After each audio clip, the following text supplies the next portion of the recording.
Ladies and gentlemen, welcome to a second consecutive victorious edition of Believe in Saints. He is Terrence Copper. I am David Grubb. And that's right, 2 weeks in a row now. The Saints have won games. They're still alive in the playoff hunt. A 17-10 win over Cleveland in the coldest game in the history of the franchise. TC, man, the team down 10 and fought the elements, fought back. It was a good win. It was a great win. To be down 10 in those elements and having the type of year that you're having, we could have easily folded, and we're just ready to get on the plane, get out of this cold weather, get back to New Orleans, get back heated up. But the fact we stuck with it and fought as hard as we did to come back and get a victory, that was huge for the team confidence and for the program. I mean, it's the first time this season they won back-to-back games. Defensively, again, you got to give so much credit to that defensive unit. They did a great job in shutting down Nick Chubb. He had 90 yards, but it was a hard 90, and the Browns could not run the ball well. And they did it. I mean, in really bad conditions, you do what you can against the passing game. They got 2 sacks. You get the big interception at the end. The defense once again did its job. They did, and not just Chubbs, but you look at Hunt as well. I look at Chubbs and Hunt as probably the best 2 running backs duo. Besides, you have the Cowboys, Pollard and Ezekiel. I look at those 2 guys as probably the next 2 when it comes to duos. Maybe not stat wise, but potential wise. Both of those guys can play, and then you throw in Deshaun Watson at the quarterback position, and you still manage to shut those guys down the way you did in that type of weather. Where in that type of weather, offense is the advantage. Because defense have no idea where the offensive players are going, and the field conditions are terrible. They just got to react to it, and for us to really shut them down in that type of situation, and also get 2 sacks. So you got to take your hats off to that team. They played a great game. I also like some of the play calling that the Saints had when it come to how we were using Kamara and how we was using Taysom. I love the way we was using kind of the power back type of offense when it comes to those guys running the ball, getting downhill. So you got to take your hats off to the Saints, man. The defensively, just collective win, period. Yeah, I mean, you talk about the offensive side, and the game really flips. Saints down 10-0, and it flips the last drive of the second quarter, first drive of the third quarter. Saints get their 10 points right back on those 2 drives. On those 2 drives, I'm going to give you these numbers. Saints ran 19 plays, 125 yards, took up 9 minutes and 27 seconds. Of those 125 yards, 94 by Taysom Hill and Alvin Kamara in some combination, running the ball. Of those, 75% of the yards came from Taysom Hill and Alvin Kamara on those 2 scoring drives. You add the third scoring drive in, the short one after the turnover, and they get the ball. So that was a 15-yard drive. So for the total, on 140 yards worth of scoring drives, Kamara and Taysom Hill accounted for 100 of the 140 yards. And we talked about that before the game, that this was a game that you were going to have to hand the ball off to those 2 guys and let them do what they do. Taysom gave you big runs. Alvin gave you consistent runs. That was huge. Honestly, I feel like moving forward, we need to kind of do that the entire time because we only threw 15 passes. If you can limit your quarterback to throwing 15 passes and you still come away with a victory, that is a winning formula. So I would definitely kind of stick to that format. Of course, throw the ball when you need to throw it, and you have good receivers out you can throw it to. But the fact we only threw the ball 15 times and we still came away victorious on the road in those type of conditions, that's huge, and that's something that we can mock moving forward. Like I said, with the next few games. I mean, Shaheed, Jarvis Landry out, and Shaheed still comes up with a couple big catches. This kid is developing, and we're seeing you found some other complementary pieces. But like you say, you go into these final 2 games in particular, and you say you go back on the road in the cold at Philly, which means, again, you're going to have to control the clock and run the football. Philly wants to run the football, and it all depends on what the status of Jalen Hurts is. if Philly needs this game because they're still trying to hold off Minnesota to get home field advantage throughout the NFC playoffs. So Philly needs this game, but we don't know if Jalen Hurts is going to be available with that sore shoulder. And if he is, the Saints then even more than normal need to make sure they control the clock because we've seen the last 2 years going to Philly how good this Eagles team is against the Saints in particular in running that football. Yes, and the Eagles, they're a good team, period. With Hurts or without Hurts. If you look at what they did against the Cowboys with Minshew in there, he threw for over 400 yards as well. So you have to go into this game understanding that you got to bring your hard hat, and you have to control the clock. You have to win on third downs as well to kind of keep the momentum going and keep those drives going. So they're gonna have their hands cut out for them. Whether you have Hurts at the quarterback position or Gardner Minshew, they're gonna have to play. I think their skill sets are different. So that's what it's going to come down to. How do you prepare for this team if you don't know which quarterback is going to play because they have two different skill sets? Yeah, because Minshew's going to be in the pocket, whereas Hurts can hurt you with both the legs and the arm. And quite frankly, is probably still the front runner for MVP in the NFL if he can finish out the season healthy. But going back to yesterday, I want to talk about the conditions and just overcoming that. And when people talk about cold, and you talk about the coldest game in Saints history, it was colder in Cleveland on Saturday than it was at the North Pole. It was colder in Cleveland on Saturday than it was at the North Pole. Now, you've been in these locker rooms in these games, and folks try to be tough. All that stuff. And defenders talk about, we don't wear sleeves. We got to go out there. We don't do all this.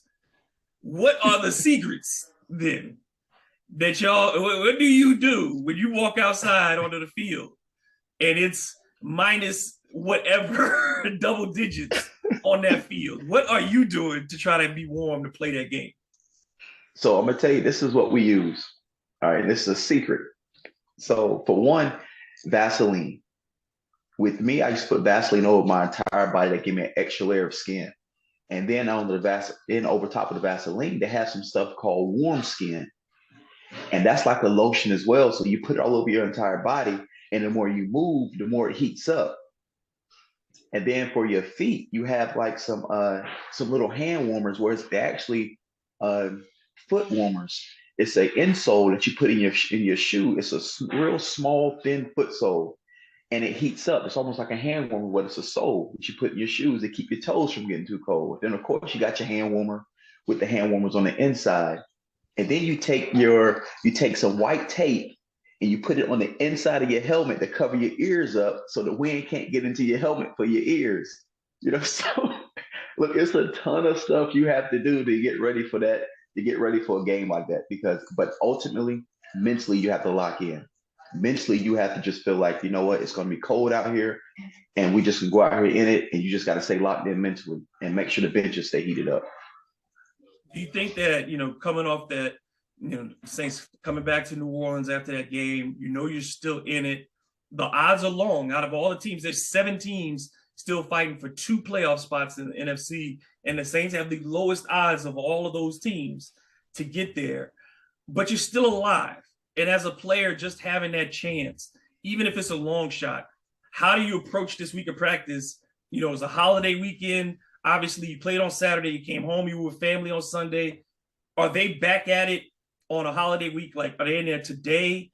What's the schedule going to be like? And then how do you refocus and get yourself ready for that, knowing that, again, it's a holiday and you got another game on a holiday weekend coming up with all those other things going on in life and the playoffs on the line?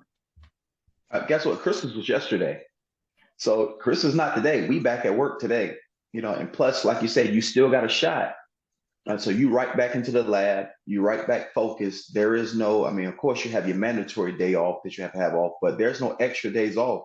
We had a bye week, so we should be pretty refreshed. We had a week off a couple of weeks ago. So we should be pretty refreshed, back rejuvenated, and you coming off a 2-game winning streak.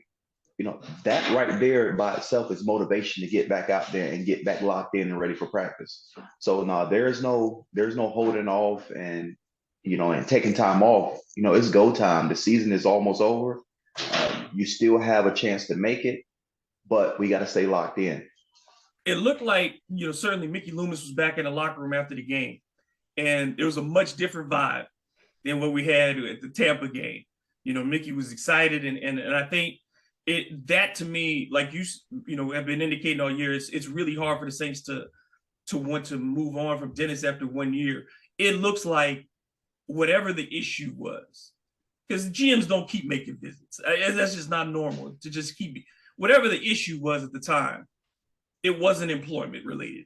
It just feels like maybe it was a recheck, and now because Mickey comes back in after this win and he's just as excited as he could be for any other. I think it looks like Dennis Allen is a lock to be back next year at this point. Oh yeah, he's definitely a lot. Like I said, and I don't the type of organization the Saints is, they are a stand-up type organization. Mr. Loomis, he's an amazing guy. I just don't see the Saints organization. Now I could be wrong, but I just don't see the Saints organization firing a head coach after 1 year. I just don't see it. I don't think their organization is that type of cutthroat. Unless something drastically just happens, they have to make a decision on it. But I've never seen them just releasing Coach Allen after 1 year, unless something drastically happens. Like I said, so I think as long as they finish up the season strong and the way they are finishing strong. Whether you make the playoffs or not, you just want to finish on a good note. And we talked about it before. And this for everybody, not just Coach Allen, this for players as well, because everybody's being evaluated right now. Nobody's job is secure. We didn't make the playoffs. If we don't make it, we didn't make the playoffs again 2 years in a row. So everybody's job is on the line. It's not just the coaches. So the players got to go out and perform like their job's on the line, which it is. So you want to finish up strong, but I never really thought that they would get rid of Dennis Allen after the first year. It may be other changes coming, but I don't think Dennis Allen had a worry about it. Last thing today is I wanted to get your thoughts. Trevor Penning, we finally got to get a good look at Trevor. And he looks, it was a tough game to evaluate because it's a very simple, not simple, but we'll say scaled down when you're playing in that kind of weather situation. The things that you're going to see are different. Your mindset is different as an offensive lineman, particularly as a rookie. But how important is it for him as a rookie left tackle to get on the field these last 3 games, get himself start to get acclimated in that process after missing 13, 14 weeks of the season and most of the preseason, all those things? You definitely got to get him back out there. Like I said, just to get his feet back wet, get his timing back down, especially if this is a guy that we're moving forward with. You want to get him back on the field.